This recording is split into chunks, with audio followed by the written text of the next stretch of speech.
Setelah Spanyol dan Prancis sukses melaju ke semifinal Piala Eropa 2024, malam ini giliran Inggris dan Belanda akan berjuang melaju ke empat besar. Inggris ditantang Swiss dan Belanda akan menantang Turki. Apakah akan ada kejutan dari dua laga itu? Kita ulas di Top Topik berikut ini.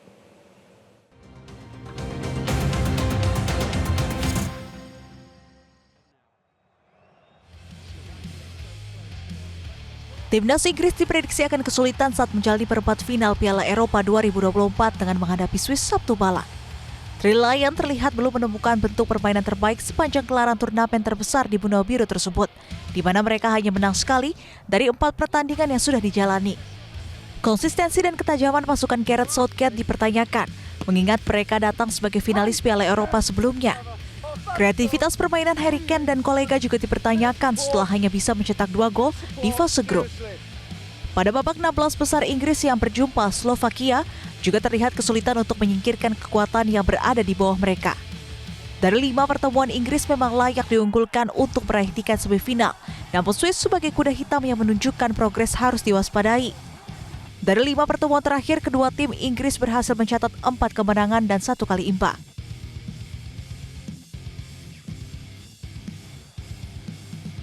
Sementara pasukan Murad yakin penuh percaya diri menatap pertandingan 8 besar. Swiss kini bukan lagi tim kuda hitam setelah menunjukkan permainan kolektif dan ketajaman sepanjang turnamen. Di fase grup, tim berjuluk Lanati tersebut berhasil bikin Jerman kerepotan, hingga pada akhirnya pertandingan berakhir imbang 1-1. Di fase gugur atau babak 16 besar, tim yang dimotori Granit Xhaka berhasil menendang Italia yang menyandang status sebagai juara bertahan. Momentum ini yang akan dimanfaatkan Murad yakin untuk terus membakar semangat juang anak asuhnya.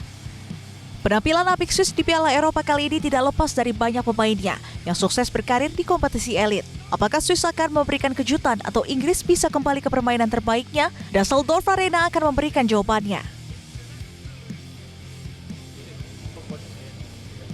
Konsistensi timnas Belanda akan diuji oleh Turki di babak perempat final Piala Eropa 2024 yang akan berlangsung di Olympia Stadion pada Minggu dini hari. Belanda yang sudah 20 tahun gagal masuk ke semifinal akan menunjukkan permainan total football untuk mendapatkan tiket semifinal. Belanda memang di atas kertas lebih diunggulkan, namun catatan dari fase grup pasukan Ronald Koeman menunjukkan performa naik turun. Sempat menang melawan Polandia, lalu diimbang melawan Prancis, dan di laga pamungkas kalah dari Austria. Tim oranye baru bisa menunjukkan bentuk permainan meyakinkan ketika bertemu dengan Rumania di 16 besar. Laga Belanda kontra Turki diprediksi akan berlangsung sengit, pasalnya dari catatan kedua tim berimbang, di mana kedua tim sama-sama meraih 2 kemenangan, satu lainnya berakhir imbang. Sementara Turki datang ke 8 besar setelah mengalahkan Austria di laga sebelumnya. Turki yang ditukangi Vincenzo Montella tengah percaya diri, mengingat mereka tengah membidik semifinal Piala Eropa pertama sejak 2008 silam. Angin segar mengiringi Turki setelah Hakan Calhanoglu dan Samat Akaydin yang terkena skorsing bisa dimainkan di laga melawan Belanda dengan formasi 4-2-3-1. Turki akan kembali menurunkan Arda Güler, Kenan Yildiz dan Alper Yilmaz di lini depan.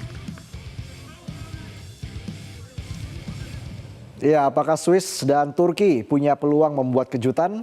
Kita akan langsung membahasnya bersama pengamat sepak bola Anton Sanjoyo. Selamat malam, Bung Joy. Selamat malam, Reza. Iya, Bung Joy. Jadi menurut Anda jujur nih ya, Inggris sebenarnya layak tidak tampil di perempat final? Nggak layak. Nggak layak ya?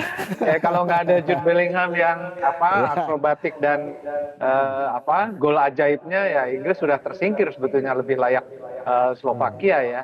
Dan bagaimanapun memang Inggris ini menurut saya keberatan nama dalam arti mereka ini kan hampir semua pemainnya adalah pemain-pemain utama di klub-klub utama di Eropa. Dan seperti juga halnya Prancis yang banyak sekali pemain sudah tampil mungkin 60 kali pertandingan yang sangat kompetitif di level klub, di all competition ya, kemudian sekarang harus datang ke Euro itu dengan sisa-sisa tenaganya. Ini mirip 2004, Reza, yang banyak sekali pertandingan yang sebetulnya harusnya pertandingan yang seru menjadi pertandingan yang sungguh tidak layak dijadikan salah satu ikon di Euro ini ya. Seperti kemarin Prancis ketemu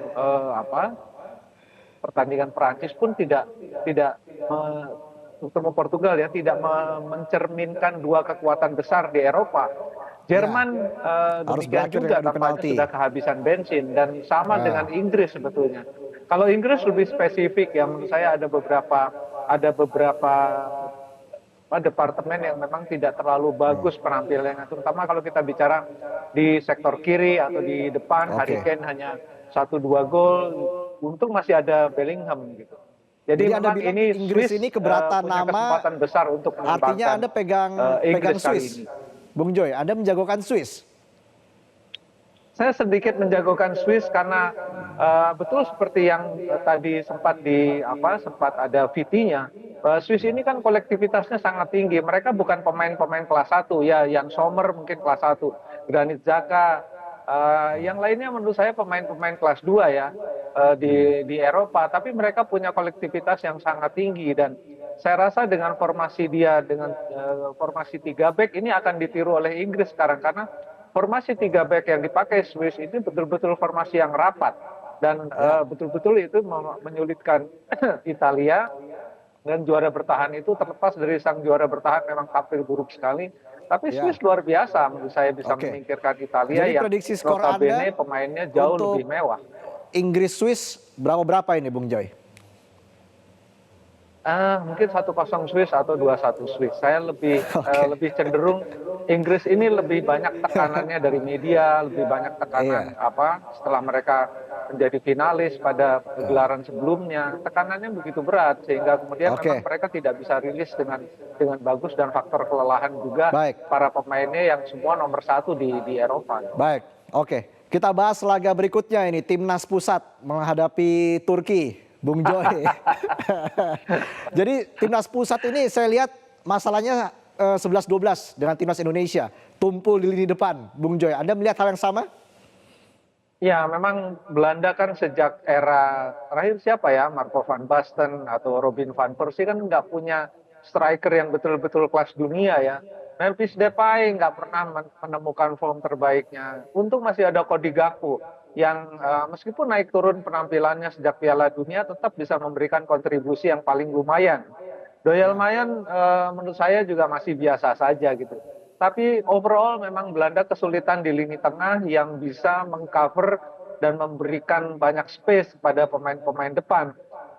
Selagi pemain depannya tidak punya kesempatan untuk mencetak gol dan mengkonversi peluang, ini memang jadi persoalan bagi Belanda. Dan menghadapi Turki menurut saya ini adalah perjuangan yang tidak mudah, apalagi Hakan Çalhanoğlu udah bisa main, Merih Demiral pasti absen, tapi kekuatan Turki tidak akan berkurang karena memang mereka punya militansi yang luar biasa tinggi ya. Turki ini kan di antara negara-negara Eropa dianggap kelas 2 gitu, dan mereka ingin selalu membuktikan bahwa mereka layak sejajar dengan para negara-negara Eropa lainnya, dan Turki ini memang secara sosial terus berjuang untuk itu, terutama juga kalau kita bicara di ranah sepak bola. Mereka selalu perjuangannya jauh lebih militan daripada tim Eropa lain. Jadi artinya bebannya justru ada di Belanda ini ya, Bung Joy. Oke lah, Turki kita sebut sebagai tim kuda hitam begitu ya, Bung Joy. Tapi kan Belanda ini kalau kita berkaca dari laga sebelumnya di 16 besar, sepertinya sudah menemukan permainan terbaik mereka begitu. Berhasil mengalahkan Rumania 3-0. Apakah Belanda menurut Anda saat ini berada di atas angin ketika menghadapi Turki? Ya, terutama kalau mereka bisa memanfaatkan momentum dalam pertandingan terakhir ya. Itu pertandingan yang terbaik dari Belanda sejauh ini. Dan menghadapi Turki itu harus di-maintain. Kalau mereka turun lagi, menurut saya mereka akan akan dilalap oleh Turki kalau mereka turun lagi penampilannya. Karena Belanda ini kan yang paling dibutuhkan sebetulnya konsistensi. Mereka tampil cukup bagus kan di Piala Dunia. Kemudian timnya tidak berubah banyak. Mereka hanya kehilangan gelandang yang sangat elegan.